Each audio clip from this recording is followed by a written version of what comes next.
Y de todos los efectos que viene generando el conflicto entre Rusia y Ucrania, también hay un alto riesgo a lo que es la agricultura y también la seguridad alimentaria. Y para ello recibimos al economista Miguel Pintado, investigador del CEPES, que es el Centro Peruano de Estudios Sociales. Muy buenas tardes, ¿cómo está? Muy buenas tardes, gracias por la invitación. Sí, usted ha realizado una investigación de los riesgos que representa este conflicto a la agricultura y la seguridad alimentaria. ¿Qué es lo que usted ha encontrado en este análisis que ha realizado en lo que significa y en los efectos al mundo y principalmente en nuestro país? Sí, muchas gracias. Bueno, lo más importante creo que nosotros como economía pequeña y abierta dependemos de los precios internacionales, ¿no? Y como hemos podido ver, en una semana se ha incrementado los precios de la urea en un 30%, ¿no? Y lo que se habría incrementado en un año era más o menos el 70%. Y solamente en una semana ya se ha avanzado bastante. Entonces, eso afecta directamente a muchos productos de pan llevar de nuestra economía agraria, como por ejemplo el arroz, la papa, la yuca, ¿no? Entre otros productos, que dependen obviamente del uso y la utilización de insumos modernos, ¿no? Según datos de la SUNAT, el Perú importa de Rusia y de China principalmente, ¿no? Este fertilizante. Entre ellos dos componen más o menos el 95% de nuestras importaciones de fertilizantes.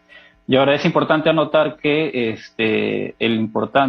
la importancia de la fertilización en la agricultura es un determinante muy importante de los rendimientos, ¿no? Entonces, conforme se vayan incrementando estos precios internacionales, haya presiones en el mercado internacional por la oferta también de estos fertilizantes, lo más probable es que los rendimientos empiecen a caer en las siguientes campañas, ¿no? Generando una inestabilidad y un posible riesgo para la seguridad alimentaria del país, ¿no?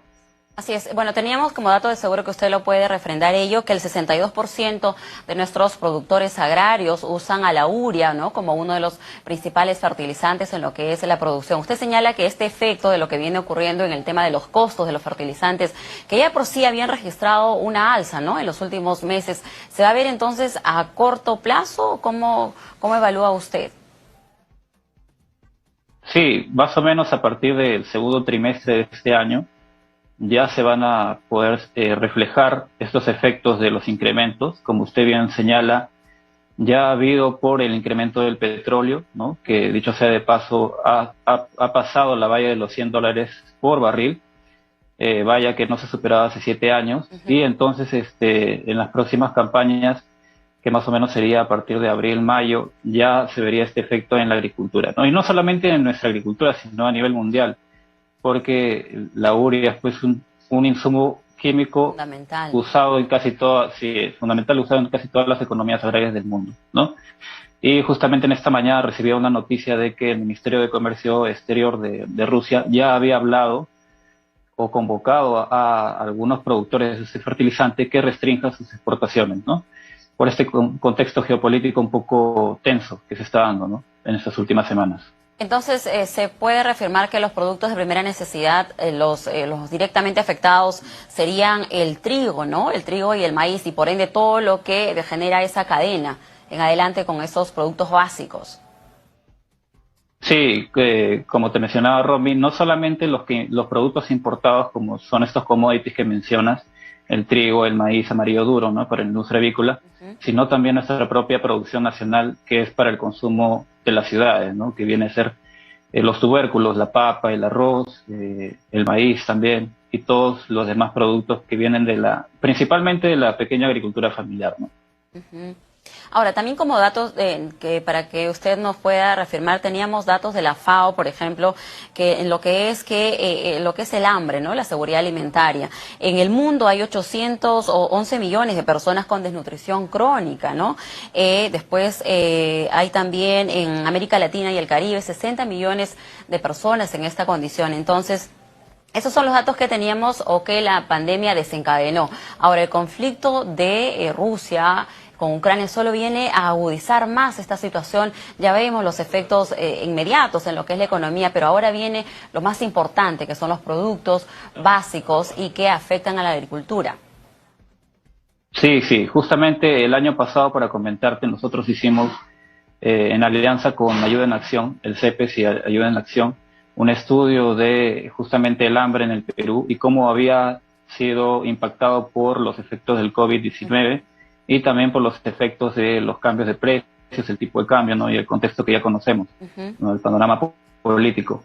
Y lo que encontramos es que se ha retrocedido entre 5 y 10 años, ¿no? Entonces, si vamos a sumarle estos efectos que se están dando ya en la coyuntura global, del precio de los principales commodities a nivel mundial, y sobre los efectos en muchos alimentos que consume la población, entonces hay un ataque directo a por lo menos dos dimensiones de la seguridad alimentaria, ¿no? Una que es la disponibilidad y la otra que es la estabilidad, ¿no? Entonces, a precios más altos y a una menor oferta, es probable que muchas familias no puedan acceder a estos alimentos, ¿no?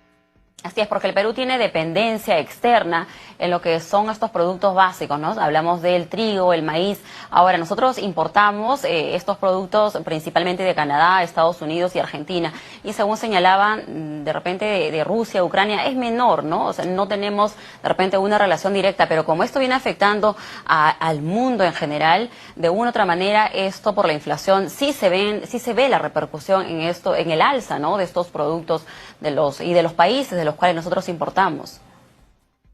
Sí, sí, de hecho, ¿no? Como todos usan estos insumos modernos, todos los precios internacionales de todos esos alimentos ya se está viendo que está subiendo en estos 8 días, ¿no? Después de iniciado el Así de conflicto. rápido. Entonces sí, bastante rápido y hay problemas, ¿no? Hay problema mundial, hay discusión sobre estos temas de qué hacer hacia adelante, ¿no? De cómo migrar a un tipo de agricultura un poco más sostenible en el tiempo y ante repercusiones internacionales, pues, ¿no? Así es, por eso que escuchamos también a la Asociación de Panaderos, ¿no? Algunas informaciones que dicen de que el pan podría elevar su costo porque lo esencial es el trigo, la harina de trigo. Entonces, queremos consultarle qué escenario usted avisora si es que este conflicto aún se prolonga, si es que no llega a resolverse en estas mesas de diálogo que se vienen desarrollando. ¿Qué nos espera a nuestro país? ¿Qué le espera al mundo en general? Que afecta como efecto adverso, ¿no? El alto costo de estos productos básicos. Sí, el panorama en verdad es un poco adverso, ¿no? Para el Perú, porque inclusive en los últimos 2 años la pobreza se ha incrementado, ¿no? A raíz de los dos contextos que te mencionaba. Entonces, la población no va a poder acceder a, digamos, cuando le suban el precio de los principales alimentos, ¿no? Como es el pan, las harinas, el arroz y otros alimentos que influyen directamente en la canasta familiar, ¿no? Entonces, el panorama para el Estado urge muchas acciones dentro de las cuales podrían estar dentro de su margen de acción algún tipo de subsidio, pero eso solamente va a tratar de calmar un poco la coyuntura, pero digamos, el proceso más fuerte ya se está dando, ¿no? Y si va a continuar el conflicto y va a pasar a mayores, entonces los riesgos son incalculables, en verdad. Sí, a lo que usted señalaba, solo queremos hacer hincapié de todos los derivados que vienen, ¿no? Del trigo, de la harina de trigo, hablamos del pan, los fideos, las galletas, las harinas, ¿no? Así como la carne de aves y huevos, y el maíz, ¿no? El amarillo, el maíz amarillo, y por ende también el precio del pollo. Usted señalaba de algunas medidas que se deben de tomar. ¿Qué otras cosas más se puede hacer para poder hacer frente a esta situación? ¿O hay que esperar qué es lo que se viene? Sí, bueno, yo creo que es inevitable, ¿no? Justamente en la próxima quincena, en la quincena que viene, vamos probablemente a fin de mes publiquemos a partir del Centro Peruano de Estudios Sociales Ujú. un libro en el que se analiza la oferta alimentaria general del Perú por rubro, ¿no? Por estos rubros, por estos grandes productos y cómo el peso de la agricultura familiar está en cada uno de estos rubros, qué tanta dependencia externa tenemos en cada uno de estos rubros y también en cada uno de los sectores como es el sector agrícola, el sector pecuario y el sector pesca, ¿no? Es información bastante reveladora de en qué situación nos encontramos y qué medidas podemos tomar en el mediano y largo plazo desde el Estado, pero también desde la sociedad civil, ¿no? ¿Quiénes son los llamados a intervenir aquí? ¿El Ministerio de la Producción, el Ministerio de Comercio Exterior?